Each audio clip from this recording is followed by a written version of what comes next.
여호와의 말씀이 또 내게 임하여 이르시되 너는 이 땅에서 아내를 맞이하지 말며 자녀를 두지 말지니라. 이곳에서 낳은 자녀와 이 땅에서 그들을 해산한 어머니와 그들 낳은 아버지에 대하여 여호와께서 이와 같이 말씀하시오니 그들은 독한 병으로 죽어도 아무도 슬퍼하지 않을 것이며 묻어지지 않아 지면의 분부와 같을 것이며 칼과 기근을 향하고 그 시체는 공중에 새와 땅의 짐승의 밥이 되리라. 여호와께서 이와 같이 말씀하시되 조상집에 들어가지 말라. 가서 통곡하지 말며 그들 위하여 애곡하지 말라. 내가 이 백성에서 나의 평강을 빼앗으며 인자와 사랑을 제함이라. 여호와의 말씀이니라. 큰 자든지 작은 자든지 이 땅에서 죽으리니 그에게 배당되지 못할 것이며 그들을 위하여 애곡하는 자도 없겠고 자기 몸을 베거나 머리털을 미는 자도 없을 것이며 그 죽은 자로 말미암아 슬퍼하는 자와 떡을 떼며 위로하는 자가 없을 것이며 그들의 아버지나 어머니의 상사를 위하여 위로의 잔을 그들에게 마시게 할 자가 없으리라. 너는 잔치집에 들어가서 그들과 함께 앉아 먹거나 마시지 말라. 만군의 여호와 이스라엘의 하나님께서 이와 같이 말씀하시니라. 보라, 기뻐하는 소리와 즐거워하는 소리와 신랑의 소리와 신부의 소리를 내가 내 목전 내 시대에 이곳에서 끊어지게 하리라. 아멘. 하나님께서 예레미야에게 다시 사명을 주셨는데 이번에는 어떤 명령을 내리셨냐면 하지 말라 그랬어요. 지금까지 가서 외쳐라 말해라 그랬는데 지금은 하지 말라 그랬어요. 그러니까 이거는 말하라는 것은 아니죠. 어떤 행동으로 나타나는 얘기입니다. 하지 마는데 뭐 입을 벌릴 일이 있겠어요. 말해야 할 때 입을 벌리죠. 뭐 말 안 하고 그냥 가만히 있으면 되는데요. 근데 말을 안 하지만 일상에서 예레미야가 할 수 있는 일 그것도 못하게 한 거예요. 하지 말라. 가만 보면 일상적인 이야기예요. 사람 죽으면 가서 울어야 되지 않겠어요? 결혼하는 잔치집에 가서는 같이 기뻐하고 밥도 먹고 그래야 되잖아요. 근데 매우 평범하고 당연한 일을 하나님이 하지 마라 그런 거예요. 그러니까 여기서는 이 본문을 읽을 때는 왜 하지 마라 그랬을까? 이게 말씀 있는 어떤 주안점이겠죠. 하나님께서 평상시 같으면 복으로 주신 일조차도 하지 마라 그랬다. 자, 어떤 것들이 있고 왜 그런 말씀하셨는가 한번 보겠습니다. 첫 번째는 보니까요. 결혼하지 말아 합니다. 2절에 보시면 이 땅에서 아내를 맞이하지 말며 자녀를 두지 말지니라. 자녀 두는 거야 결혼해야 한 다음 이야기인데 그러니까 애시당초 결혼할 생각하지 마라 이런 말이에요. 결혼하지 말고 자녀도 낳지 말라. 그러니까 남편이 될 수도 안 되고 아버지가 될 수도 안 되고 이거는 보통 사람들의 매우 평범한 꿈 아닙니까? 그리고 평온한 상태 같으면 되게 옛날 같으면 뭐랄까요? 당연한 일이잖아요. 저희 세대는 결혼하는 게 대단하게 변해버린 시대인데요. 저희 아버지 세대는 결혼 못하면 병신이라 소리 듣는 너무 좀 심한 말인가요? 뭐 그냥 대체로 20대 중후반 되면 그냥 장가고 십 가는 거예요 다. 그냥 그러려니 생각했던 시대인데요. 그러면 지금부터 한 2500년쯤 전 이야기는 어떻게 했습니까? 당연한 이야기죠. 성경에 아내를 얻은 자는 여호와께 복받은 자니 이렇게 돼 있어요. 이스라엘 사람들에게 결혼하는 남자는 복받은 거예요. 그러니까는 어떤 의미에서는 길을 쓰고 결혼해야 되는 거예요. 결혼 못하면 하나님 앞에 저주받은 사람 취급을 받았거든요. 예레미야 보고 결혼하지 말랍니다. 참 선지자하기 힘들죠. 호세아는 결혼하더라도 장녀하고 결혼하랍니다. 기가 막힐 이야기입니다. 두 번째 보니까요. 두 번째가 아니라 왜 그런가 했더니 3절, 4절 그 이유가 나와 있는데 이곳에서 낳은 자녀와 이 땅에서 그들을 해산한 어머니와 그들을 낳은 아버지에 대하여 그러니까 네가 만약에 남편이 되고 아버지가 되면 네 모든 식구가 어떤 일을 겪을 될 것이냐 독한 병으로 죽어요 먼저 또 칼과 기근에 망해요 죽어요 그러니까 남은 일은 뭘밖에 없다고요? 잠시 기쁠 뿐이고 죽어요. 곧 죽어요. 더 슬픈 건 뭐냐면 묻어줄 사람이 없어서 그 살이 짐승에 뜯기고 썩어서 바람에 날려요. 이 도시에서는 보기 어려운데 시골 같은 경우는 짐승의 사체들이 그런 경우를 가끔 볼 수 있거든요. 고양이가 죽는다든지, 뭐 쥐가 죽는다든지, 뭐 그 외에 가끔 이제 다른 것들도 죽는 경우도 있어요. 근데 새벽부터 너무 징그러우니까 말씀 안 드리는데 이런 것들이 땅바닥에서 이렇게 죽어 있으면 막 뜯어먹고 또 뼈가 막 앙상이 들어가고 막 구더기가 드글드글하고 바람에 껍질도 막 이렇게 날리고 털도 날리고 썩은 살도 날리고 사람이 그렇게 된다는 얘기입니다. 그러면 시간이 얼마나 걸릴까요? 꽤 많이 걸리죠. 땅이 오죽이나 황폐하고 사람이 오죽이나 비참하게 되지 않는, 즉 정신을 잃을 정도 아니면 어지간하면 묻어줍니다. 전쟁할 때도 말입니다. 서로 깃발 흰 깃발 들고 나서 시체 묻는 시간 같습니다. 예. 급할 때는 시체를 밟고도 싸우는데 일단 어느 정도 전투가 끝나고 나면 서로 시체 묻는 시간.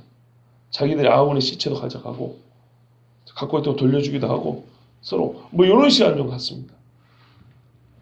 그런데요, 그보다 더 힘들다는 거죠. 시체를 매장할 여유, 그런 생각한다는 것 자체가 사치인, 너무나 고통스럽고 말하자면 죽은 사람이 산 사람보다 월등하게 많기 때문에 그 슬픔을 다 하기에도 다 슬퍼하기에도 시간이 부족한 그런 환경이 될 거란 얘기입니다. 그렇게 어려운 상황이 될 거란 얘기. 그래서 장가가고 자녀 낳을 생각조차 하지 말아요. 그러면 지금 당장은 그런 때가 아니잖아요. 그럼 사람들이 예레미야 보고 너 왜 장가 안 가냐 그러겠죠. 너 왜 장가갈 생각을 하지 않냐. 특히 제사장들은요, 더욱 장가를 가야 되거든요. 왜냐하면 그 중보자의 직무를 계속해 나가야 되거든요. 구약시대 제사법에 따르면 제사장이 없으면 제사를 못 드려요. 반드시 제사장은 결혼을 해야 됩니다. 재판도 제사장들이 하거든요. 제사장이 없으면 말 그대로 이스라엘 사회가 이스라엘답지 못하게 되는 겁니다. 율법은 누가 가르칩니까? 근데 제사장은 어떤 여자하고만 결혼해야 되면 요즘 말로 하면 완전한 수천하고만 해야 돼요. 자, 그러면 참 그런 상황, 그러니까는 서로 이렇게 결혼할 만한 사람을 찾기도 어렵거니와 아예 결혼을 하지 말라는 이 상황은 지금 3절 4절 말씀과 같이 도대체 결혼해도 잠시 즐거울 뿐이지 그 후에는 사람이 상상이조차 싫은 그런 일을 겪게 될 것이기 때문에 하나님이 어떤 의미에서는 예레미야를 보호하는 것입니다.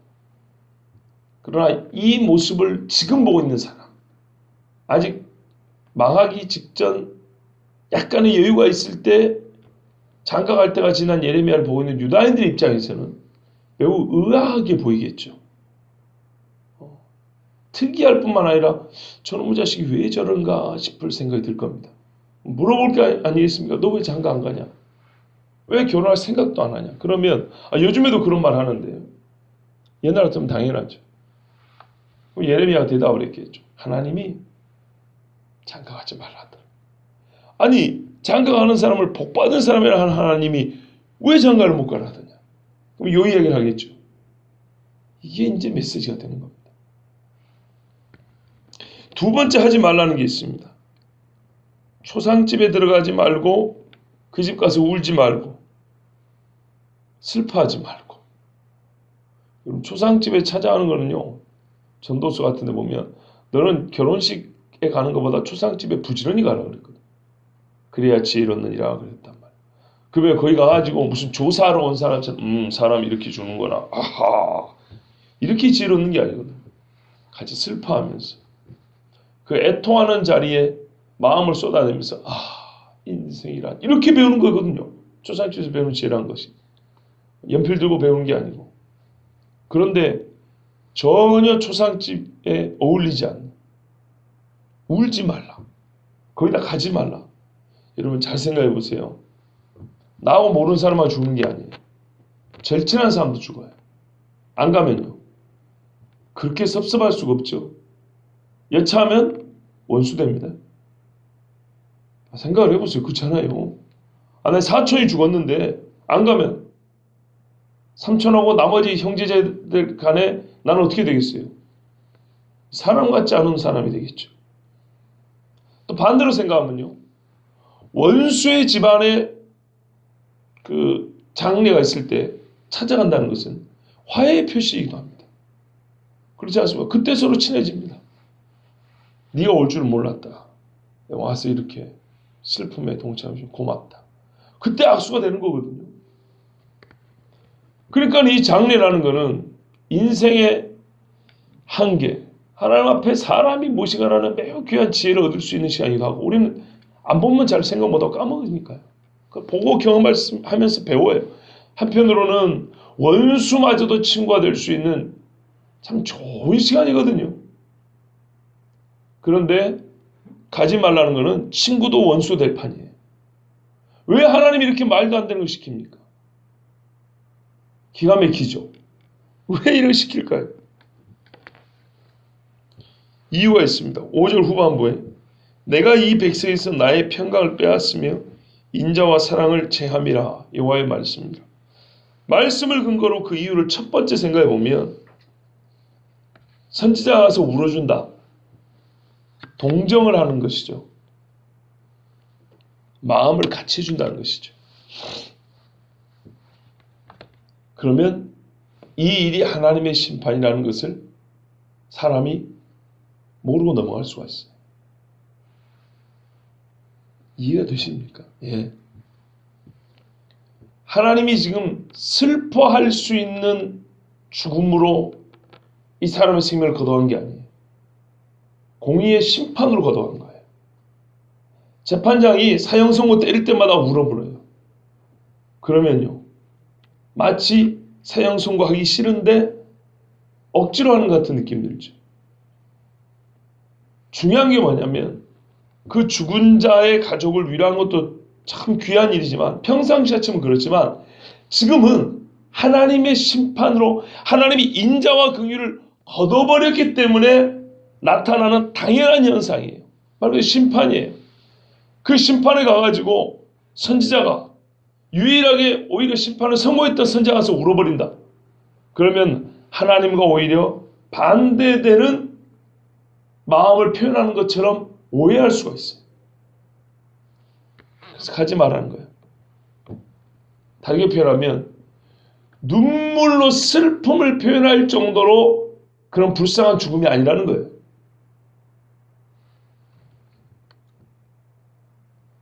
여러분 충분히 이해가 될 만한 이야기인데요. 길 가다 사람이 교통사고 당하는 거 보면 충격이고 불쌍하잖아요. 그런데 사람을 연쇄적으로 20명이나 죽인 살인범이 또 한 사람을 죽이고 도망가다가 경찰의 총에 맞아 죽었어요. 그럼 여러분 거기서 울 사람이 어디 있어요? 같은 사람이 죽었지만 아이고 다행이다. 근데 저놈 죽어서 우리가 편히 살 수 있겠구나. 이러겠죠 보통. 말하자면 그렇다 이 말이에요.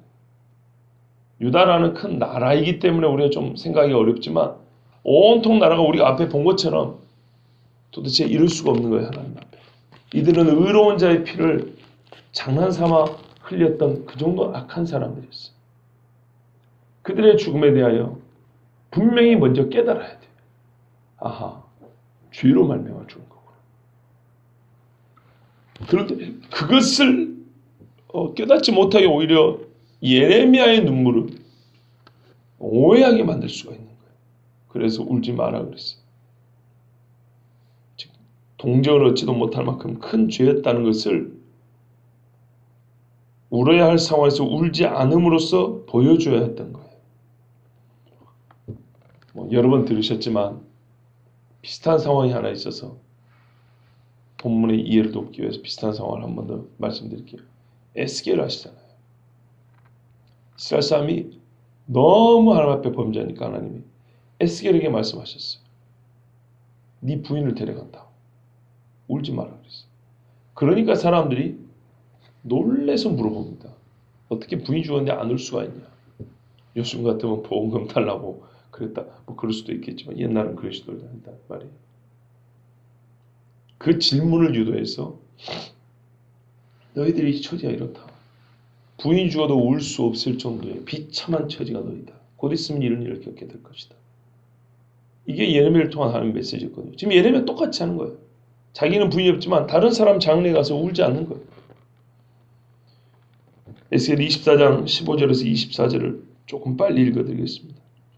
여호와의 말씀이 또 내게 임하여 이르시되 인자야 내가 네 눈에 기뻐하는 것을 한번 쳐서 빼앗으리니 너는 슬퍼하거나 울거나 눈물을 흘리거나 하지 말며 죽은 자들 위하여 슬퍼하지 말고 조용히 탄식하며 수건으로 머리를 동이고 발에 신을 신고 입술을 가리지 말고 사람이 초상집에서 먹는 음식물을 먹지 말라 하신지라. 내가 아침에 백성이 말하였더니 백성이 말했어요. 하나님이 이러더라고.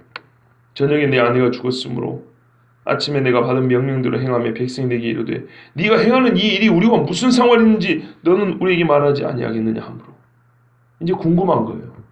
우리가 될 사람이 안 오니까 궁금한 거예요. 예레미야 똑같은 이야기입니다. 내가 그들에게 대답하기를 여호와의 말씀이 내게 임하여 이르시되 너는 이스라엘 족속에게 이르기를 주 여호와의 말씀에 내 성소는 너희 세력의 영광이요 너희 눈의 기쁨이요 너희 마음의 아낌이 되거니와 내가 더럽힐 것이며 너희의 버려둔 자녀를 칼에 엎드러지게 할지라. 너희가 에스겔이 행한 바와 같이 행하여 입술을 가리지 아니하며 사람의 음식물을 먹지 아니하며 수건으로 머리를 동인 채 발에 신을 신은 채로 두고 슬퍼하지도 아니하며 울지도 아니하되 죄악 중에 패망하여 피차 바라보고 탄식하리라. 이같이 에스겔이 너희에게 표징이 되리니 그가 행한 대로 너희가 다 행할지라. 이 일이 이루어지면 내가 주 여호와인 줄 너희가 알리라 하라 하셨느니라. 아멘. 다 아시겠죠? 에스겔 말씀을 통해서 울지 말란 이유를 한 가지 또 하나 알게 됐어요. 그게 뭐냐면 이 사람들도 곧 있으면 에스겔처럼 그렇게 할 거라는 거예요. 지금은 한 사람 죽고 두 사람 죽으니까 꺼이꺼이 우는데 조금 있으면 자기들도 안 울 거라는 거예요. 예레미야를 통해 하신 말씀 똑같아요. 좀 지나봐. 너희도 나처럼 안 울 거야. 그럼 뺨을 치겠죠. 우리가 니같이 그렇게 못돼 먹은 사람처럼 후레자식처럼 보이냐. 애비가 돌아가셔도 안 울어. 그러면서 침을 뱉고 뺨을 때리죠. 그런데 곧 있으면 그렇게 됩니다. 왜 그렇게 될까요? 사람이 어지간히 죽어야 말이죠. 우는 것도 말입니다. 한 사람 죽고 여유가 있어야 우는 것인데 띄엄띄엄 죽어야 우는 것인데 연달아 계속 죽어버렸어요. 울 여유가 없어요. 어떤 면서는 자기 죽을까 봐 겁이 나서 못 울고 슬픔이 이 극한 슬픔이 극에 달하면 사람이 눈물도 안 나요. 거의 미쳐버리는 거예요. 그냥. 어떤 의미에서는 굳어버리는 거예요. 사람이 수십 명 수백 명 죽어도 아무렇지도 않을 거예요. 이것이야말로 비참한 거잖아요. 너희 마음은 제정신으로 살 것 같냐? 조금 있어봐. 정말 정신이 없이 어떻게 사는지도 모르게 숨 쉬고 그냥 숨이나 쉬고 살아가는 그런 처지가 될 거야 라는 말입니다. 에스겔이 그런 말이에요. 너희들이 나처럼 할 거다. 좀 있으면. 예레미야 똑같은 말씀이에요. 역시 우리 본문에서 그걸 알 수 있어요. 6절을 보십시오. 큰 자든지 작은 자든지 이 땅에서 죽으리니 그들이 매장되지 못할 것이며 그들 위하여 애곡하는 자도 없겠고. 보세요. 없을 거라 그러잖아요. 곧 있으면. 이들도 똑같이 그래요. 자기 몸을 베거나 머리털을 미는 자도 없을 것이며 7절입니다. 그 죽은 자로 말미암아 슬퍼하는 자와 떡을 떼며 위로하는 자가 없을 것이며. 아까 에스겔 보고도 초상집에서 주는 음식 먹지 말라 그랬잖아요. 떡을 떼는 사람이 없어요. 예레미야만 그런가요? 아니요. 다른 사람도 안 해요. 이제. 사람이 어지간히 죽어야 떡 만들 사람도 있을 거 아니에요. 돼지 잡을 사람도 있을 거 아니에요. 음식 마련할 사람도 없어요. 이제. 죽은 사람이 훨씬 많은데 젊은 사람들이 다 죽는데 누가 무덤을 파가지고 묻어주냔 말이에요. 그들의 아버지나 위로하는 자가 없을 것이며 그들의 아버지나 어머니의 상사를 위하여 위로의 잔을 그들에게 마시게 할 자가 없으라. 왜? 너희 아버지만 돌아가신 게 아니라 우리 아버지도 돌아가셨는데 어떻게 하란 말이에요. 그렇죠? 없을 거예요. 이제. 그걸 예레미야가 미리 보여주는 겁니다. 얼마나 무지막지한 일이 벌어지는지 한번 보십시오. 세 번째 하나님이 하지 말라는 게 있습니다. 너는 잔치집에 들어가지 말며 그들과 함께 앉아 먹거나 마시지 말라. 주여. 아까 이것도 장르가 똑같아요. 잔치집에도 가야 할 때 안 가면 원수됩니다. 섭섭하게 이를 데가 없고요. 모르고 안 가는 경우는 뭐 어쩔 수 없지만, 또는 형편이 너무 어려워서 못 가는 경우는 이해할 수 있지만, 그냥 대놓고 안 가는 거예요. 가서 먹지도 않고 축하하지도 않고. 그러면 또 요거도 먹을 짓이잖아요. 왜 그래요? 9절 보십시오. 만군의 여호와 이스라엘 하나님 여호와께서 이와 같이 말씀하시냐. 보라, 기뻐하는 소리와 즐거워하는 소리와 신랑의 소리와 신부의 소리를 내가 네 목전에서, 네 눈앞에서 어떻게 해요? 끊어지게 한다 그랬어요. 너의 시대에 다 끊어버리겠다. 그건 무슨 말이냐면,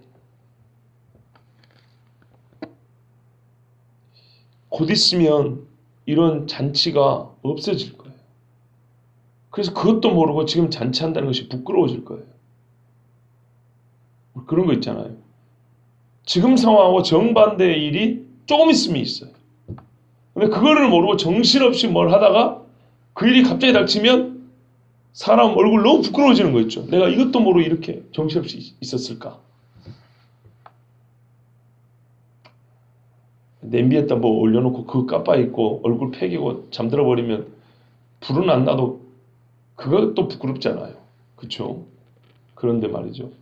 가장 즐거워하고 막 춤추고 마시고 놀고 했는데 갑자기 내일부터 전국에 결혼을 하려고 해도 다 취소될 수밖에 없는 그런 무지막지한 칼로 인한 피바람이 불었어요. 어떤 경우는 결혼식 도중에 신랑과 신부가 칼에 맞아 죽었어요. 옛날 우리나라도 그런 적이 있거든요. 예를 들면 임진왜란 때 병자호란 때 국경에 있어요. 병자호란 때 청나라와 전쟁할 때 국경에 있었던 어느 동네는 결혼식 하는데 말바국 들어가고 그 동네 싹 쓸어가면 신부가 잡혀가고 신랑이 죽임을 당하고, 그러면 얼마나 그 순간에 함께 결혼식에 참석했던 사람은 뭐랄까요, 내가 차라리 결혼식이 아니었으면 그나마 덜 미안하고 덜 슬펐을 건데, 결혼식 하는 중간에 와가지고 신부가 잡혀가고 신랑이 죽었어요. 그 부모는요, 어떻게 해요? 그 이웃 사람들, 어제 결혼한 사람은 얼마나 그 집에 미안할까요? 자기가 죄진 건 아니지만. 바로 그런 거예요. 참 하나님께서 가장 당연한 일, 또는 가장 기뻐할 수 있는 일, 또는 가장 슬퍼야 될 일을 거꾸로 행하라. 그래서 그 일을 하지 말라 하심으로 지금 예레미야에게 어려운 명령을 내리셨어요.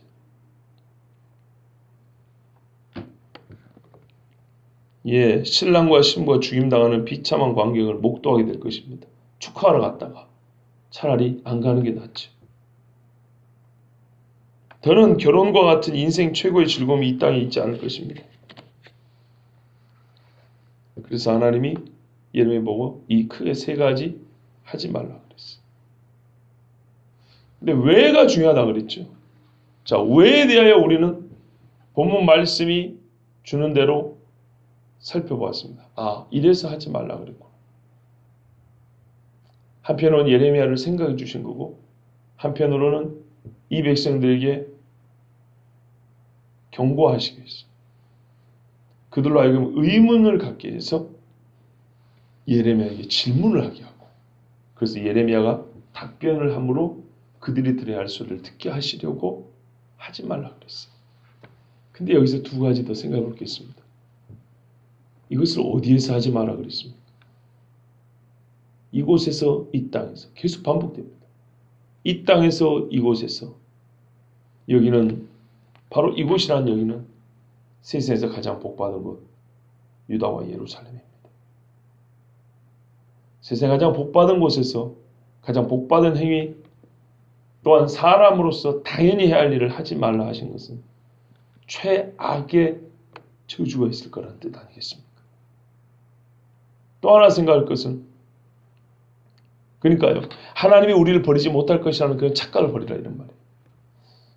마지막으로 하나 생각할 것은, 예레미야가 지금 이 메시지는 말이 아니라 삶으로 전하고 있다는 겁니다.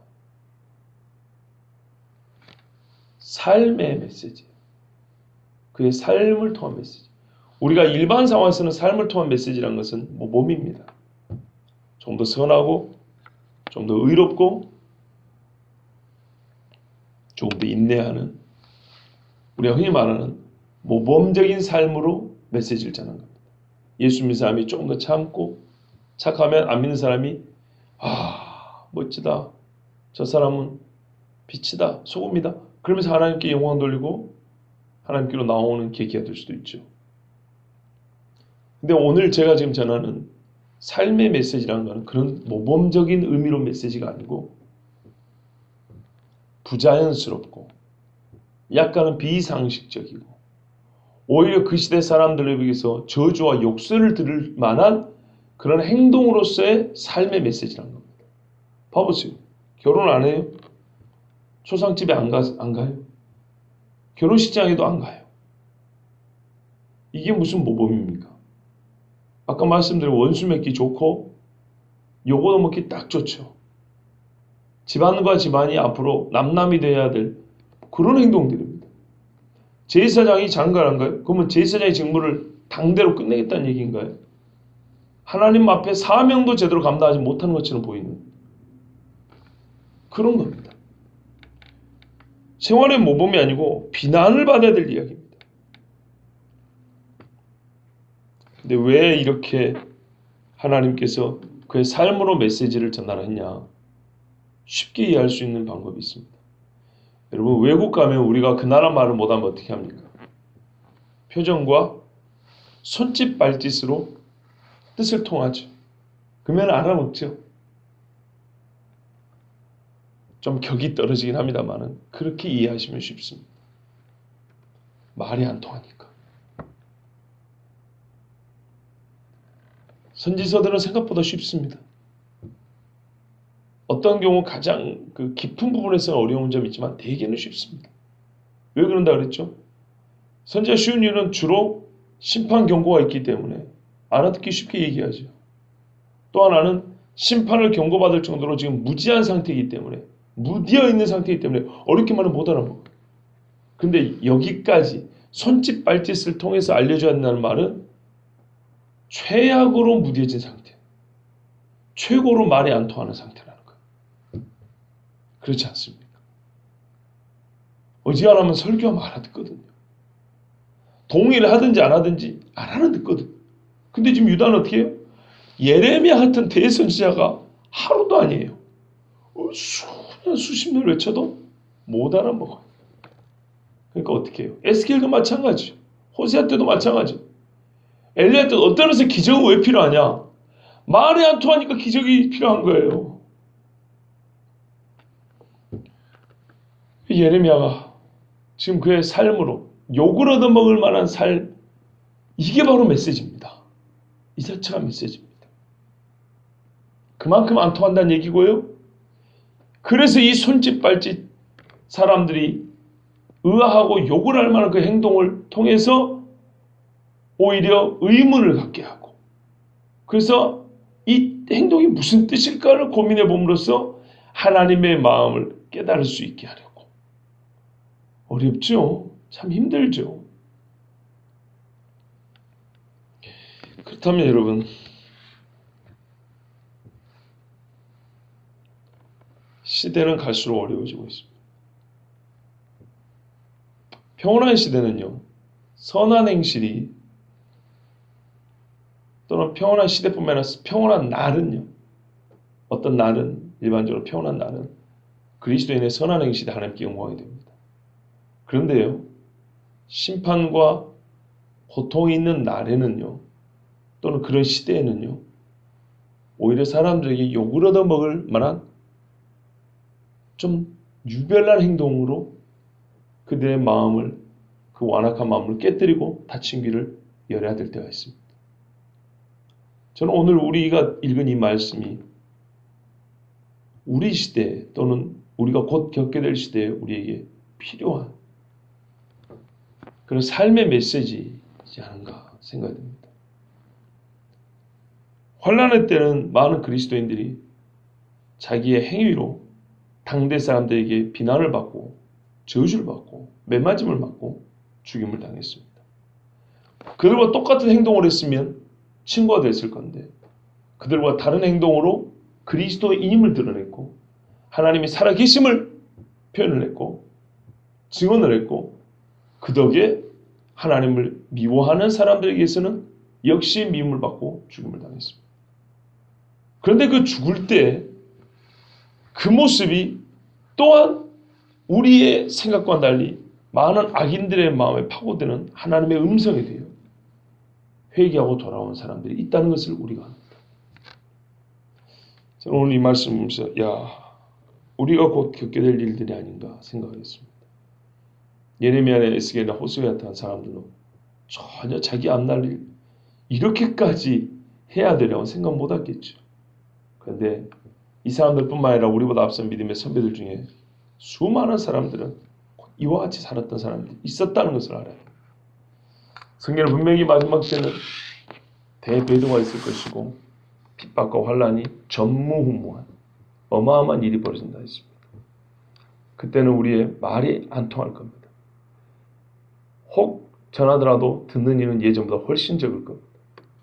그래서 선한 행실이 아닌 극단적인 시대와 어울리지 않는 그런 행위로 말미암아, 즉 삶의 메시지, 이게 하나님 말 그대로 삶을 메시지로 사는 거예요. 그래서 그들을 깨워야 할지도 모릅니다. 혹 그렇다면 우리가 지금부터 하나님 앞에 깨어 있어야 되면 당연한 것이고, 이 말씀을 읽은 우리는 때로 우리에게 어떤 이가 보여주는 삶의 메시지, 삶을 통한 하나님의 메시지를 증거를 잘 간파하고 읽어낼 수 있는 역량도 우리에게는 필요합니다. 그러니까 우리가 먼저 그걸 읽을 수 있는 능력이 있으면 훨씬 더 유익이라는 겁니다. 먼저는 모범되게 사십시오. 저도 그래야 되겠고요. 그러나 말도 통하지 않을 정도일 때는 하나님이 우리에게 극단적인 행위로 메신저가 되라고 우리에게 명령을 내릴지도 모릅니다. 그때는 우리 예레미야 같이 헌신하고 또한 삶의 행위로 하나님의 말씀을 전하기도 해야 합니다. 저는 우리 교회가 그것까지도 감당할 수 있고 우리 주님이 주신 그 짐까지도 넉넉히 질 수 있는 교회 되기를 원합니다. 기도하겠습니다.